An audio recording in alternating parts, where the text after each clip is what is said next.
Olá, meus irmãos, a paz do Senhor Jesus para todos. Vamos de estudo bíblico hoje novamente, né? E eu quero falar sobre uma temática muito importante, conhecida de todos, que é a oração. Mas eu quero abordar aqui o trâmite, o que acontece depois que eu faço a minha oração a Deus, o que acontece no mundo espiritual, o que se desencaminha. Então é isso que eu quero abordar hoje com vocês, tá? Então, assim, quando você faz a sua oração a Deus e você termina de orar, parece ser simples, né? Eu oro, Deus ouve. Mas na realidade, queridos, o trâmite do momento que você ora ao momento de você receber a sua oração é bem interessante, tá?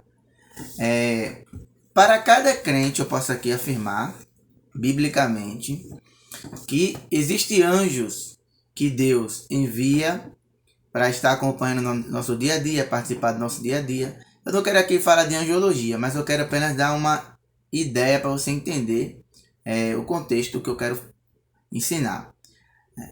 No Salmo 34, verso 7, diz que o anjo do Senhor acampa-se ao redor dos que o temem e os guarda.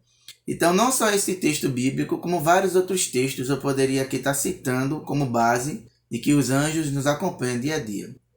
Anjo vem do grego angelos, que quer dizer mensageiro.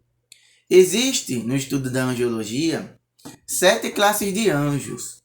O arcanjo, que é a classe Uno, temos o querubim, serafins, temos os tronos, principados e dominações. São classes de anjos, tá? Aí você para e pensa, mas uma potestade não é uma entidade das trevas? Não. Existe potestade das trevas e potestades que não são das trevas. Quando você lê em Colossenses capítulo 1, versículos 13, você vai encontrar o seguinte: Paulo afirmando que o Senhor Jesus nos livrou das potestades das trevas. Então existe potestade das trevas e potestades que não são das trevas. Mas enfim, existe 7 classes de anjos. Os anjos, eles têm muitas funções no reino espiritual. Mas a principal delas, tá? É levar a minha e a tua oração diante do trono do Deus Todo-Poderoso. Então como é que funciona? Você fez a sua oração, o anjo vem buscar a tua oração, tá? E aí na hora que o anjo está subindo, ele vai ter que passar por um lugar que nós chamamos, pela palavra do Senhor, de regiões celestiais ou regiões celestes. Quando ele vai passar por esse local, ali existem demônios, tá? Porque se você ler, por exemplo, Efésios capítulo 2, Efésios a partir do capítulo 2, fala que o diabo é o príncipe das potestades do ar. Então ele trabalha, atua exatamente no lugar intermediário entre o céu e a terra. E ali ele se opõe aos anjos que vão subir com as orações dos santos. E se opõe aos anjos que vão descer trazendo as respostas das orações feitas. Então o anjo pega a oração e ele sobe. Há uma batalha espiritual ali. Há uma luta. E aí os anjos conseguem romper a barreira espiritual. E vai subindo aonde os demônios agora não têm mais acesso, chamado céu, lugar celestial, a cidade de Deus. Ele vai exatamente à sala do trono. Pois bem, meus irmãos, na sala do trono, ali tem os 4 animais viventes, que eu não quero abordá-los aqui agora, mas temos ali 24 anciões. E eu quero que você preste bem atenção nos detalhes. São 24 anciões e eles têm em suas mãos 24 taças, tá? Observação, antes de eu continuar. Os 24 anciãos não são anjos, tá? Não são anjos. Os 24 anciões provavelmente foram homens de Deus que passaram por aqui pela terra, tiveram sua vida e morreram salvos. Esses são os 24 anciões, são homens de Deus que haviam passado pela terra. Mas com que base eu falo isso, né? No céu só usa a coroa quem passou por esta terra. Lembra-se do que o Senhor Jesus disse? Que ao que vencer, dar-te a coroa da vida. Quando você chegar no céu, você não vai ver um anjo com uma coroa na cabeça. Só usa a coroa na cabeça quem passar por esta vida e vencer. Aqui, ser fiel e vencer essa terra, essa vida, ele é salvo, ele recebe uma coroa, chamada coroa da vida. Então, os 24 anciões provavelmente foram homens de Deus que passaram por aqui, por essa terra. Mas enfim, eles têm 24 taças. As 24 taças, elas recebem as orações dos santos, os anjos que sobem e descem, vai buscar a oração, e ele vai aos 24 anciões, e eles colocam as orações nessas 24 taças. E por que são 24 taças? Referente a 24 horas do dia, isto é, Deus está disposto a ouvir as nossas orações 24 horas por dia. Qualquer horário do dia que você orar, você vai ser ouvido. O anjo vai pegar a sua oração e levar para as taças. Ok? Colocando as orações nas taças, nas taças, vem outro anjo, recolhe essas orações, coloca em um incensário. E o que ele vai fazer com essas orações? Existe diante do trono de Deus Todo-Poderoso um altar de ouro. Existe um altar de ouro diante do trono do Deus Todo-Poderoso. Aí o anjo vem com o incensário, com as orações tiradas das 24 taças, e ele derrama essas orações sobre o altar de ouro que está dentro do trono de Deus. O altar de ouro, ele derrama as orações e sobe uma fumaça. E aqui acresce o meu, né? Deus cheira como cheiro suave e agradável nas suas narinas. Mas enfim, ele recebe aquela fumaça e ele dá a resposta da oração.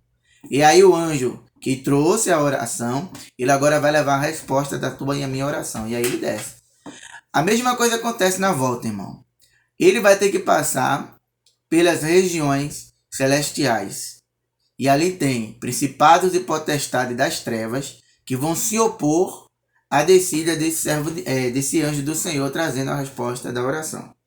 Quando é um crente que ora esporadicamente, e aí o que acontece quando ele ora esporadicamente? O anjo que está descendo com uma resposta, ele tem uma certa dificuldade para descer. Mas, por exemplo, se ele encontra um crente perseverante em oração, como foi o Daniel, né? Lembra da história bíblica de Daniel? Daniel orava 21 dias, tá? E diz a Bíblia que o príncipe da Pérsia prendeu o anjo Gabriel que trazia a resposta para Daniel. Detalhe, tá? Observe. O príncipe da Pérsia não está se referindo aqui, queridos, a um príncipe humano, um príncipe da Pérsia humano, mas está se referindo a um principado que atuava na Pérsia. Esse principado, ele vai ao encontro de Gabriel, querendo impedir que Gabriel passe por ele e leva a resposta a Daniel. Mas o texto bíblico é claro ao dizer que Daniel orava perseverantemente. E aí, meu irmão, Deus enviou Miguel, o arcanjo Miguel, que conseguiu abrir passagem. Gabriel passa, leva a resposta a Daniel e ele diz: olha, Daniel, diz que Daniel é muito amado e que desde o dia em que Daniel aplicou seu coração a entender as coisas de Deus, queria aprender as coisas do Senhor, as orações dele foram ouvidas. E é muito interessante, né?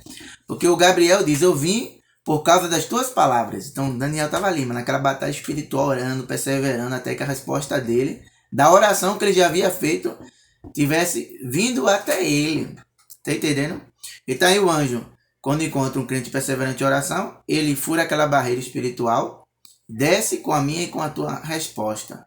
Então os irmãos aqui entendem como a oração é algo precioso, como é uma ferramenta poderosa. O diabo, nosso adversário, ele não quer que a gente ore, irmãos. Ele odeia crente de oração, ele odeia crente que ora. Você perseverar em oração é vitória na certa. Porque que a Bíblia diz? Por isso que tem que perseverar em oração. Eu até aqui abri Mateus 7,7. Se você quiser acompanhar, ó, abre tua Bíblia aí. Mateus 7,7. Olha o que Jesus falou. Ó. Ele falou: pedi e dá-se-vos-á. Buscai e encontrareis. Batei e abre-se-vos-á. Porque aquele que pede recebe, o que busca encontra, e o que bate se abre. Então, quando você ora, o anjo leva a tua oração. Mas agora, para você receber a resposta, você tem que buscar em oração aquilo que Deus já enviou para a tua vida. Só que tá travado no mundo espiritual uma batalha, irmão. E você tem a obrigação de destravar essa batalha espiritual através do poder da oração e da súplica, com ações de graça. Entendeu? Então é necessária perseverança em oração para que haja no mundo espiritual destravamento da minha e da tua resposta diante de Deus, tá? Que Deus te abençoe poderosamente. Espero que você esteja curtindo esse vídeo. Pastor, onde é que estão as referências bíblicas do que o senhor falou? Vou dar aqui para você as referências bíblicas. Você pode pegar aí Apocalipse, capítulo de número 5, versículo 8, diz assim: E havendo tomado o livro, os 4 animais e os 24 anciões prostraram-se diante do Cordeiro, tendo todos eles harpas e salvas de ouro. Tem traduções que falam salvas, mas é a mesma coisa, salva ou taças de ouro. Aí diz assim, cheia de incenso, que são as orações dos santos. Então, 24 taças com as orações dos santos, ok? Aí você também pega aí para anotar Apocalipse capítulo 8, versículo do 3 ao 4. E veio outro anjo, e pôs-se junto ao altar, tendo um incensário de ouro, e foi-lhe dado muito incenso, para o pouco as orações de todos os santos, sobre o altar de ouro que está diante do trono. E a fumaça do incenso subiu com as orações dos santos, desde a mão do anjo até diante de Deus. Que maravilha, meu irmão. Que bênção, né, queridos? Então, perseverar em oração. Deus te abençoe. Peço que você esteja compartilhando nosso vídeo, porque se foi bênção para você, vai ser bênção na vida de outros. Curta, compartilhe, por favor. Se inscreva em nosso canal para que a gente tenha maior alcance de divulgar a palavra de Deus, tá? Que Deus te abençoe poderosamente. Obrigado por ter me ouvido até aqui. Um abraço, tá? Deus te abençoe.